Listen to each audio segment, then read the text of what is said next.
Today we're diving into the list of ladies who have fallen for Quagmire and Family Guy. Get ready for some surprising and hilarious twists. Don't forget to hit that subscribe button to support the channel. Number 1, the wacky girlfriend Sonia. In the episode Quagmire's Quagmire, when Quagmire buys the latest laptop, Peter compares him to the first guy in the neighborhood with a Model T car. See ya, suckers! I'll be there an hour after you with throw-up all over my legs.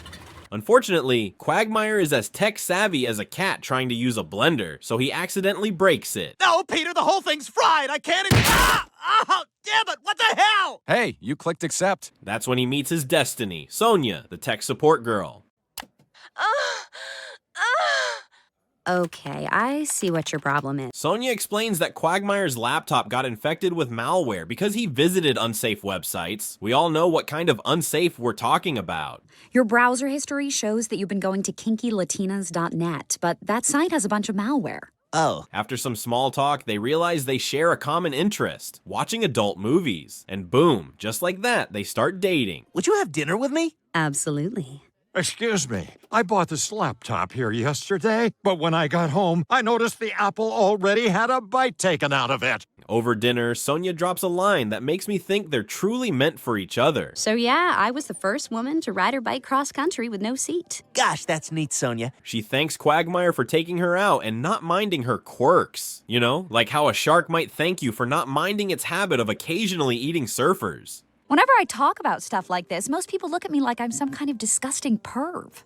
Me too, but who cares? You should never be afraid to be different. Whom? Things go just as Quagmire dreamed, until he wakes up handcuffed to his bed, realizing he'd been drugged for, well, let's call it Sonia's private party. I don't really remember, but I do feel like I might be down a couple of quarts. Well, even though you seemed like a sure thing, I really wanted to make sure. And get this, Quagmire isn't even mad. Nope, he's convinced he's found his soulmate. Sonia, honey, stay right here. I just have to go to the bathroom. Wait, Glenn? Take this wine glass. We can use it later. My God, I've never been so happy. He's so smitten that he rushes to the clam to tell the guys how amazing Sonia is, even saying he wants to marry her. Her vagina has enough storage space for a giggity bite. Ow! Geez, you changed your relationship status already? When you know, you know. Peter, ever the voice of reason, which is rare, warns him to pump the brakes and not rush into a decision like when Peter buys a hamburger. I'll take the cheeseburger meal. Would you like to make it an extra large meal? You sure? It's only 29 cents more. Yes. No. But Quagmire, love-blinded and probably still a bit woozy from the drugs, doesn't listen. Their relationship takes a turn for the bizarre, diving into all kinds of kinky shenanigans, including a family-involved situation that makes even Quagmire, the king of creepy, look like a choir boy. Oh, wow, I can't even imagine what twisted, deviant act you've thought of this time. I want you to have sex with your father. What? Yep, and I'm gonna watch. Things go south when Sonia starts treating Quagmire like a chew toy. She's got him doing whatever she wants, and Peter notes how love makes people do strange things, kinda like Forrest Gump, but with more whips and chains. Now that I have the most contagious and incurable disease known to mankind, I'll finally have pity sex with you. Okay, Jenny. And I'll mow the grass and raise the AIDS, baby. The madness peaks when Sonia barges into the clam, sending Quagmire into full-on panic mode. He begs for a night off, but Sonia, clearly allergic to rejection, slaps handcuffs on him, smacks him across the face, and her true crazy colors shine through. This is one of your fantasies, right? Public humiliation? Oh. It's sexy, isn't it? Oh. She even steals Quagmire's iconic catchphrase, giggity, which feels like a personal attack. Giggity. That's my word. That's my word! After days of torture and a final scene where Quagmire is hung from the ceiling of a shipping container like a weird chandelier, he is finally rescued by Peter, Joe, and Ida. Oh, Glenn, I was so worried about you. Are you all right? No, I'm pretty fucking far from all right. They save Quagmire and ship the Psycho Sonia straight to jail. Number 2, Meg Griffin. Can you believe Meg fell for Quagmire? In the episode Meg and Quagmire, we witness Meg's ultimate teenage rebellion, falling for Quagmire, a guy old enough to be her dad. Let's see how this train wreck begins. Quagmire is the only guest at Meg's 18th birthday party. Thoughtful as ever, sarcasm intended, he even brings a gift. But his intentions? Oh, they're as clear as day. Hey, where's that Pinky going, huh? Where's he going? What's he do? Get back here. There you go. Two things stand out. Peter seems way too chill about Quagmire creeping on his daughter. And what's the deal with Meg's random blue arm thing? Yeah, look at Quagmire hitting on that skank. You know he's gonna close the deal. Peter, that skank is your daughter. Oh my God, you're right! You know, Meg, I'd love to see you without your hat on. Okay. Sensing Quagmire is crossing the line, Peter finally steps in and kicks him out, warning that if he so much as touches Meg, Peter will kick ass and take names. What's your name? Derek. What's your name? Michael? You're Derek now. But Quagmire isn't easily deterred. He keeps texting Meg until she agrees to go on a date with him. Ah, it's too much. I love stars. When he shows up to pick her up, Peter protests, but Lois, for some reason, allows it. Peter, utterly disgusted, mutters, "That guy'll bang anything." Hey, Lois, I'm starving. What's for dinner? I made meatloaf. It's in the fridge. Hey, Peter, do you mind? But I have to get dinner. Go out. Now, given the huge age gap, things obviously don't click perfectly, but Quagmire being, well, Quagmire somehow manages to charm Meg enough that she wants to see him again. Hey, do you want to come in for some crystal light or something? Well, I do believe in me, but it's getting kind of late. I really want to see you again, though. Oh, you know it.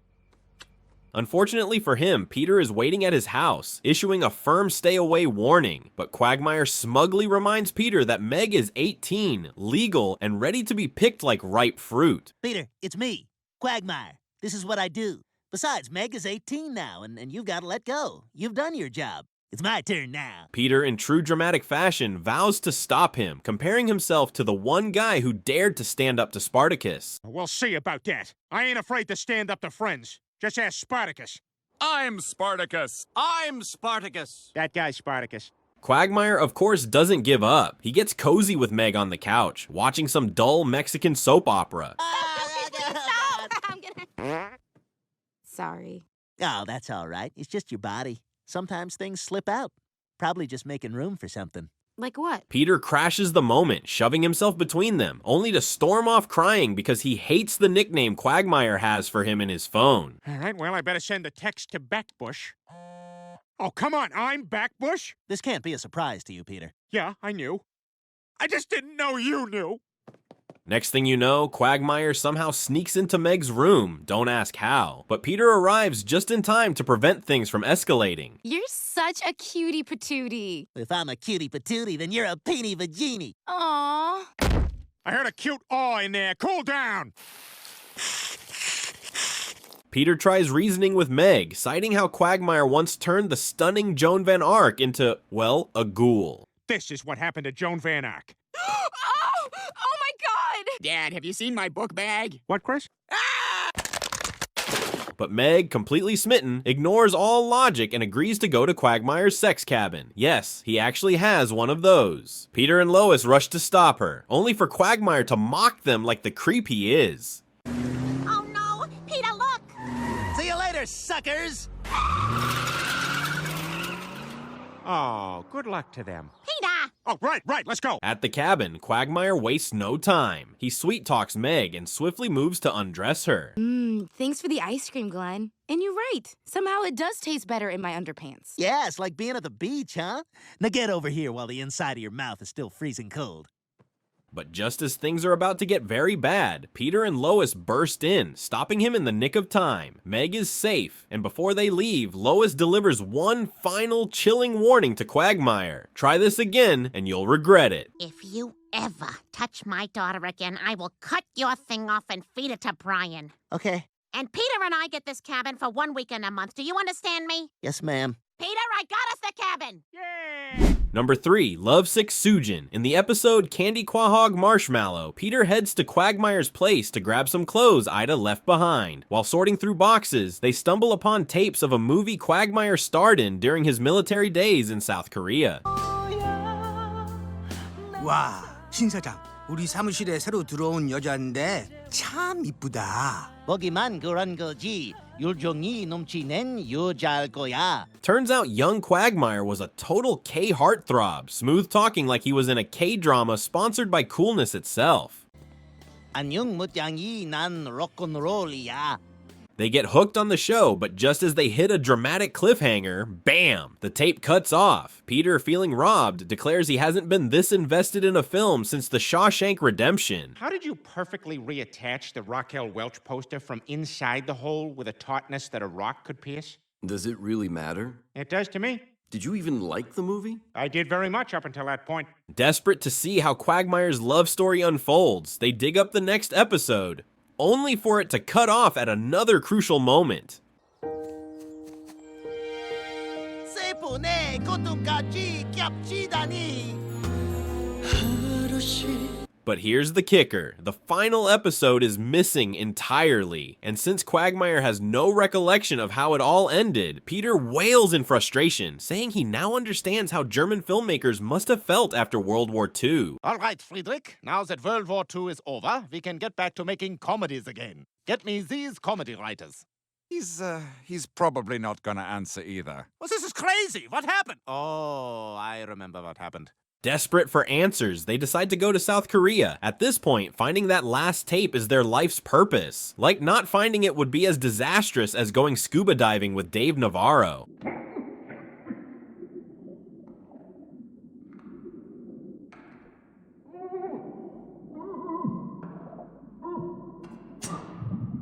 When they arrive, Quagmire is still a celebrity, both in public and at the hotel check-in desk. And guess what Peter wants to do first? Plastic surgery. To get big eyes, a tiny nose, and a sharp chin. Priorities, right? Hey, guys. Peter, are you all right? You know what? I feel good. I feel like I want to giggle behind my hand at a lot of things and hold but not eat a big ice cream cone. While searching for the tape, Sujin, the long-lost love interest, suddenly appears. Turns out she never forgot Quagmire and tracked him down using the Where's American Johnny app. I already reached from that. Dance for me, Hilary Duff.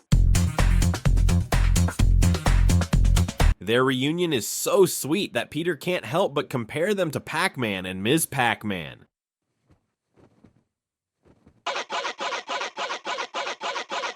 Sujin invites them over for dinner, but Peter is still laser focused on one thing, the final episode of Winter Summer, that and his other life goal of becoming half man, half horse. Oh my God, this is everything I've dreamed of.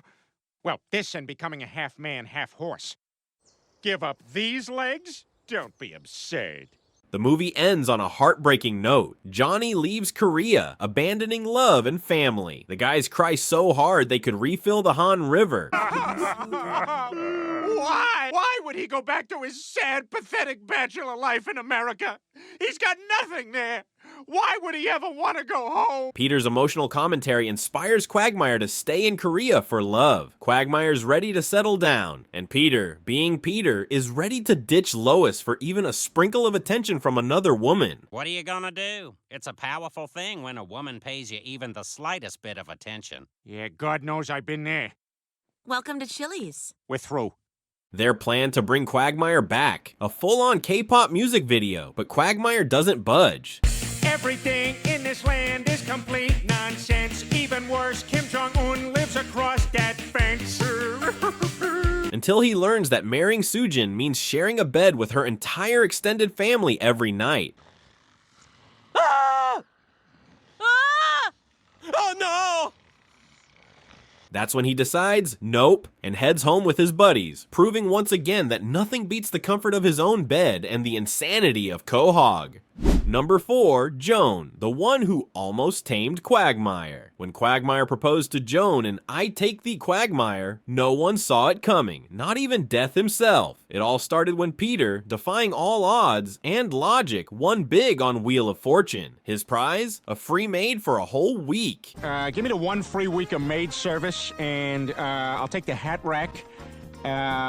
Hey, how much for that fat guy in the circle? I don't see a price tag on that. That's you. Oh, embarrassing. Brian couldn't believe his eyes. I mean, Peter winning a game show? That's like a cat winning a swimming contest. But hey, it wasn't the weirdest thing Brian had ever seen on TV. Kebert Zella. Only saying his name backwards can send him back to the 5th dimension where he belonged. The next morning, Joan, Peter's personal maid, showed up, and in classic Peter style, he treated her like she didn't understand English. You made clean for me, Peter. You clean Peter mess. He even claimed that Joan would do more for him than his magical journey, whatever that means. On the great space coast. Shut up, Ricky. Just shut up right now. Unless the next words out of your mouth are directions how to get back to the fish skeleton, I'm gonna punch you right in the stomach. Her first task, cleaning Peter's belly button, and what she found in there, well, let's just say archaeologists would have been jealous. Oh, ColecoVision. Yeah, this is gonna be a fun afternoon. Peter, being Peter, couldn't resist his shenanigans. He turned Joan into his personal racehorse, even making galloping sounds while riding her piggyback. Peter Griffin, a once great champion of the Motor Speedway, now a study in moppishness. The hell I am. Yeah! And when he wasn't horsing around, he was stuffing fireworks into a watermelon and gifting it to Meg. The explosion was epic, like a fruit salad gone to war. This is weird. Am I supposed to eat this?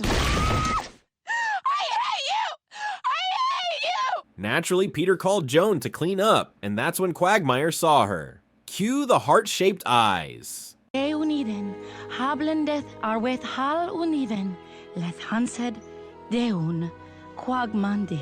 Dena den re dun habeldath mithrandir ve on hel hesano. After scoring a dinner date with Joan, Quagmire fell head over heels. In his mind, he was the dashing prince, and Joan was the princess, dancing together in a fairy tale.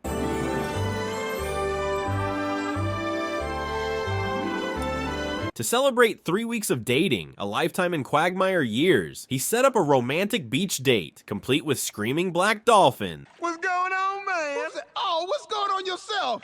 I almost drowned yesterday. Oh, man, it's wet out here. I mean, who wouldn't propose in front of aquatic creatures that sound like they're auditioning for a metal band? Joan said yes, and for the first time, Quagmire was serious. But sorry, I couldn't help but laugh because, well, those dolphins... Hey, man.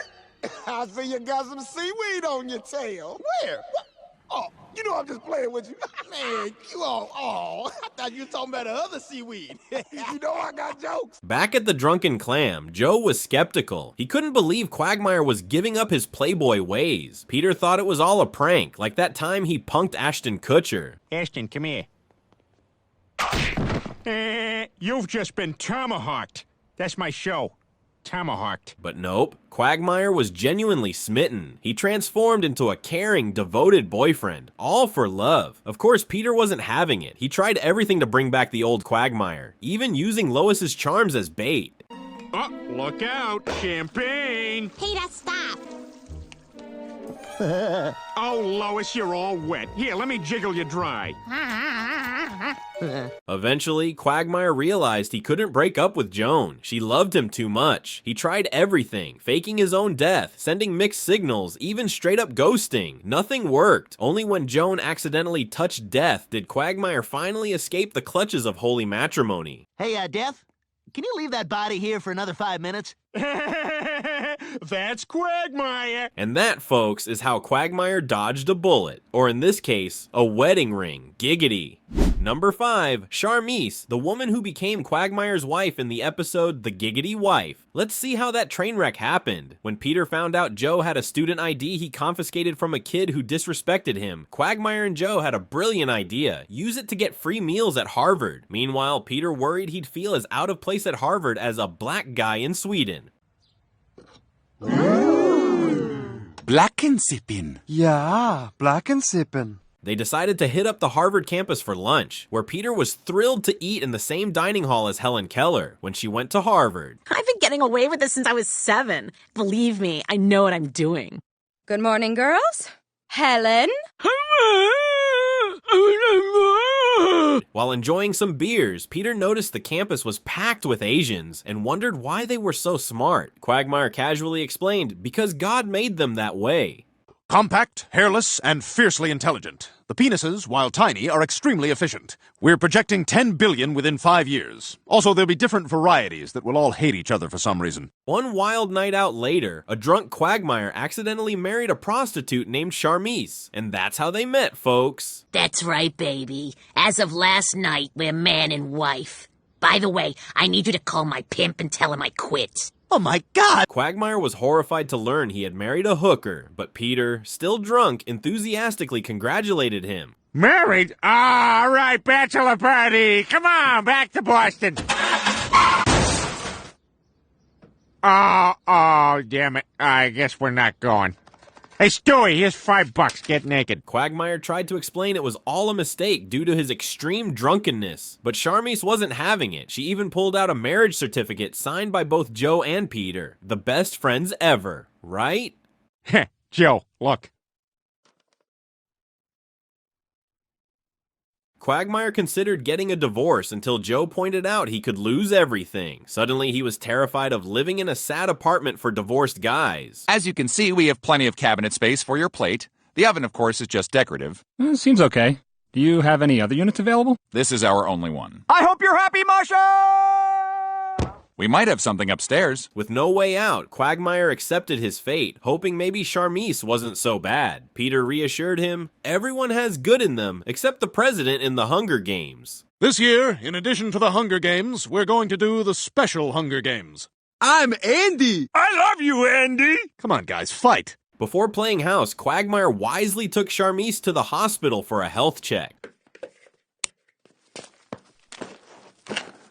God, who are the pigs who just throw their empty beer cans down here? 2 weeks into marriage, with Quagmire showing zero bedroom interest, Charmise suspected he might be gay. What are you, gay or something? Excuse me? You heard me. You some kind of mo? Oh, God, please tell me I'm not married to some Nancy boy. Sensing an escape, Quagmire immediately declared he was, making her cry. He comforted her, saying, there's someone for everyone, even a narcissistic pedophile. Hey, Ma, we got any pictures of me when I was a kid? Maybe something in a tub? Ecstatic, Quagmire told Peter he'd fixed his mistake since Charmise agreed to divorce him. Peter reminded him everyone makes mistakes, even doctors. Everybody makes mistakes, even doctors. You forgot to say... I forgot to say clear. But then, Charmise started doubting Quagmire's gay act and demanded proof. Desperate, he roped Peter into pretending to be his lover. It's very close, Peter. The paintbrush is about to touch the canvas. Come on, Peter. Sir Ian McKellen does this. You can do this. Here we go. Here we go. Here we go. Just do it. Wait! In the end, Charmise realized Quagmire had no feelings for her, agreed to the divorce, and left in peace, leaving Quagmire free at last. Number 6, the beautiful Courtney, but she's just one of many in Quagmire's The Dating Game adventure.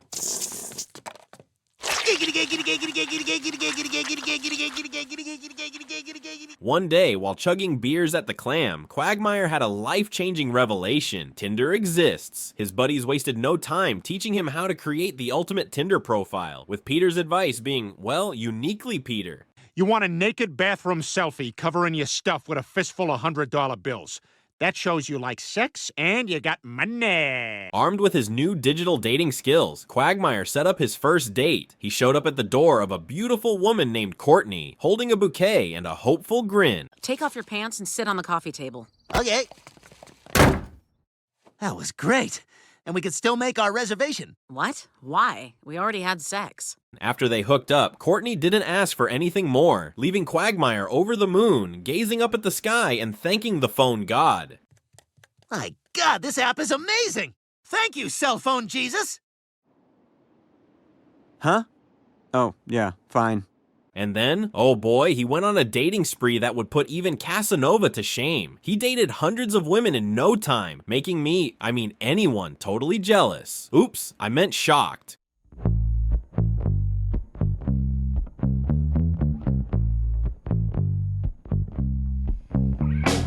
Quagmire dated every kind of person under the sun, including a transgender woman, and somehow even ended up on a date with a hideous demon. Well, there's someone for everyone, right?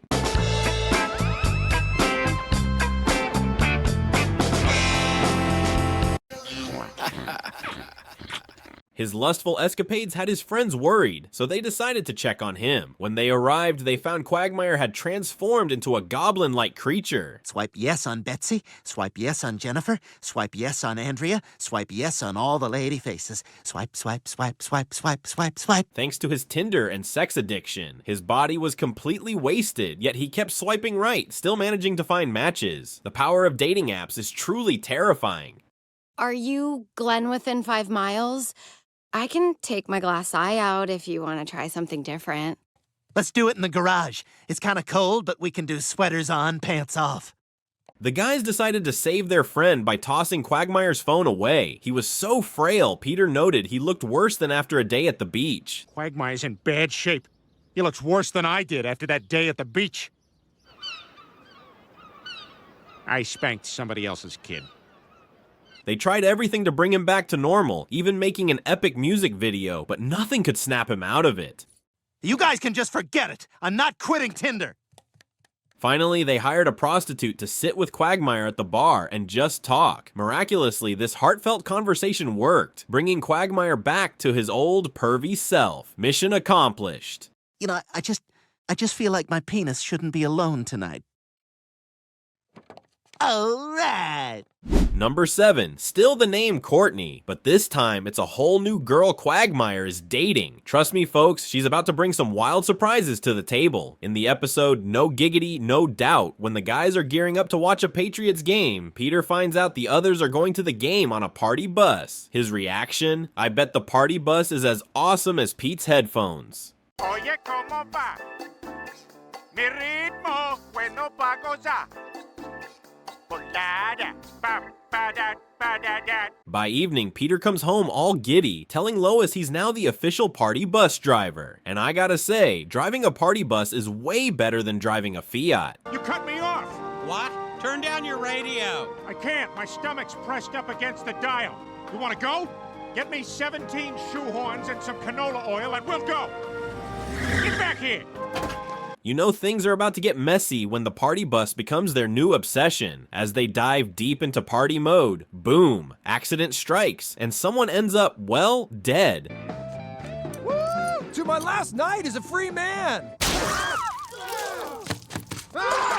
And in classic Family Guy style, and which of these sleazy firefighters will hit on the fiancé of the dead guy? Listen to this song to find out.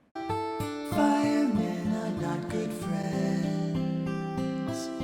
They'll bang your wife when you are dead. But hey, the party never stops. Peter ups the ante by turning a speedboat into a makeshift party bus and, surprise, surprise, ends up with a neck injury. I'm beginning to think those vodka cranberries may have had alcohol in them. Back to Courtney's grand entrance. After exhausting the party bus chaos, the gang heads to a school dance at James Woods High. That's where Quagmire first lays eyes on Courtney. Just look at her face. She was into him from the get-go. Hello, gorgeous. How old are you? 18. All right, and I just recorded you saying that, and hi, I am Glenn Quagmire. Courtney, nice to meet you. And to kick things off, we're treated to Cleveland's impressive hip-hop dance moves. I mean, who knew? Ah! There was a staple in the box! Where's the nurse's office? Quagmire decides to take Courtney out of the dance, and, of course, the next stop is none other than Quagmire's house. First things first, signing all those forms to make sure Quagmire isn't liable for, well, anything. And initial here. What is all this? Oh, these just say if anything should happen to you, I'm not responsible, blah, blah, blah. I'm just boring myself. Then, you know where this is going. They start cuddling, but in the heat of the moment, Courtney drops a bombshell. Giggity! Quagmire jumps back, freaked out. Oh, giggity. Wait, did you just say Yeah, sorry. Sometimes I just blurt that out when I get excited. Oh my god, oh my god, oh my god! He whips out his emergency DNA test kit, because of course he has one, and the results are nothing short of jaw-dropping. For him, for Courtney, and for me too. Courtney is Quagmire's daughter. Here, rub this up and down on the inside of your cheek. Giggity. Ah, stop saying that! What is it, Glenn? What's wrong? You're my daughter! Oh my god! So naturally, Quagmire's next move is to call Maury's show to tell Andrew, you are not the father. Andrew, you are not the father.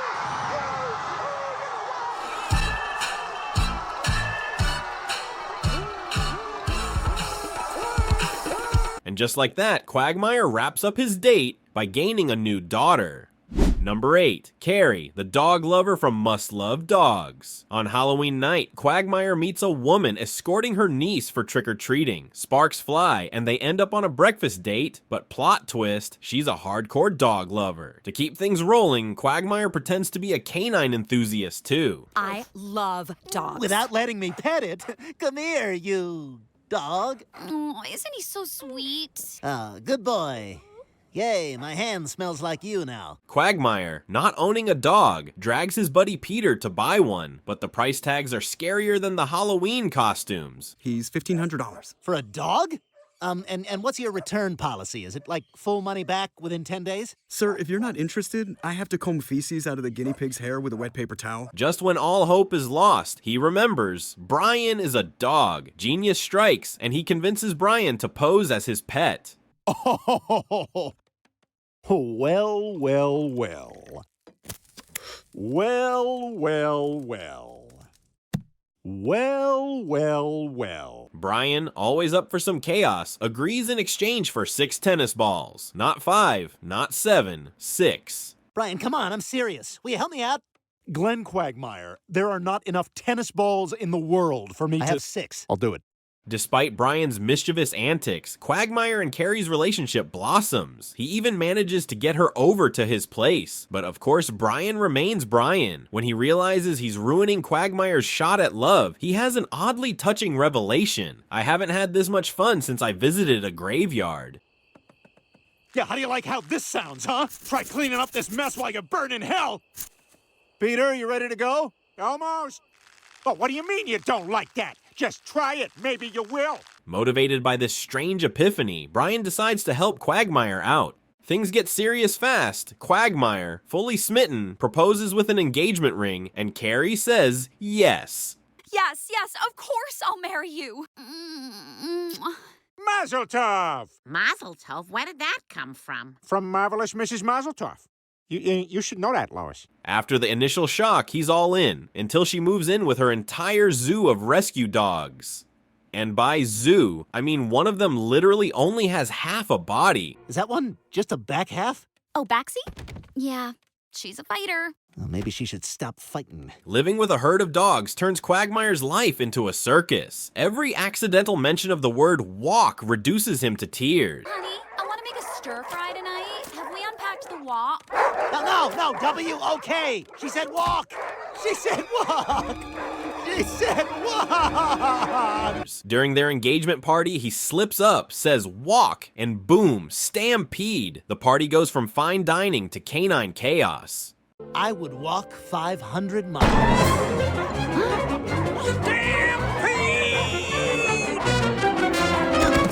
When the dust and dog hair settles, Quagmire finally breaks. He admits he actually hates dogs, and the relationship crumbles under the weight of his lies. With his love life in ruins, he vows revenge on Brian. His master plan? Take a walk and leave Brian home alone. Sweet, petty vengeance. Now, if you'll excuse me, I need to take a walk. Black? Oh, no. Stay. Number 9. Cheryl Teagues, Quagmire's unforgettable flame. In the episode Teagues for Two, Quagmire, ever the romantic, or so he thinks, decides to open a How to Flirt class. And Brian, who had just spectacularly failed in his attempt to woo Denise, signs up too. All right, fine. But you lick yourself once in this class and you're out. Don't look. I spilled something.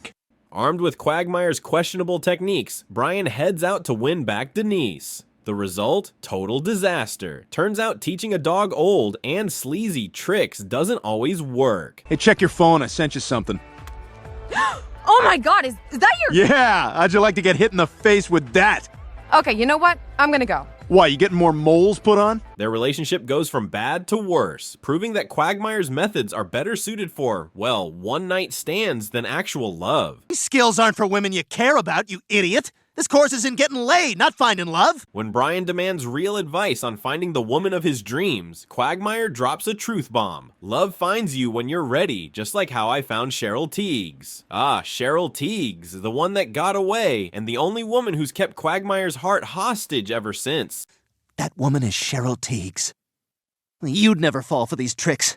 That's why I keep trying to figure out how to bring you back into my life, so we can make it work. Quagmire reminisces about the first time they met. Picture this. He's a street performer, balancing on a unicycle, probably wearing something ridiculous. And there she is, Cheryl Teagues, a vision of perfection.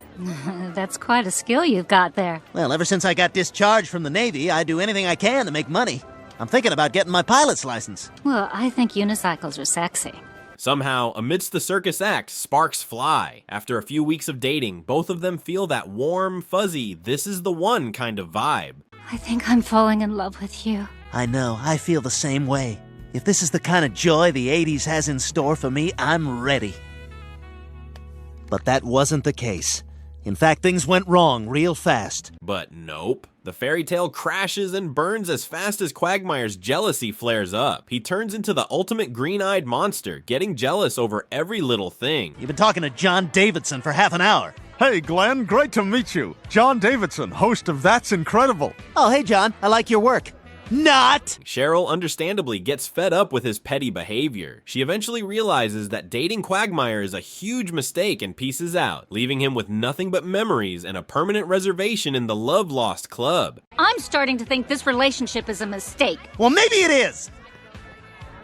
Wow, did you just break up with Cheryl Teagues? I sure did.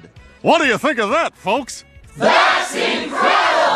Number 10, Monica, the middle-aged heartbreaker from Island Adventure. Quagmire, the ultimate ladies' man, finally meets his match, a middle-aged woman named Monica, and let's just say it doesn't go well. Watching Quagmire get shot down, Peter notes, is more painful than Kidney Stone Phillips. Ouch. Or was it murder? No matter how hard Quagmire tries, Monica rejects him at every turn. Desperate, he turns to Lois for help. The moment Lois sends a friendly text, Monica responds immediately. Not only that, Lois agrees to teach Quagmire the mystical ways of middle-aged women. Quagmire, excited, declares, this will open up a whole new world, like a kid who just got a hearing aid and realized how loud farts actually are. Billy, can you hear? Yes! Amazing! This is amazing! Your mom and I are going to get a divorce. I'm in love with someone else, and I didn't want to say it with the silly hands. Monica agrees to a date the next day, but Quagmire's confidence is at an all-time low. He begs Lois to tag along, and she kindly rearranges her schedule to help him. This is awesome. Peter, I'm freaking out. Don't ruin it for me. During the date, Lois feeds him lines through texts, and, surprise, surprise, Quagmire actually manages to win Monica over. Listen, what if we just bail on dinner and head back to my place? Great, I'm in. But because it's Quagmire, he doesn't stop there. He uses Lois's wisdom to charm an entire brigade of middle-aged women. Lois, realizing she may have created a monster, exclaims, I helped Quagmire unlock the Cougar Code.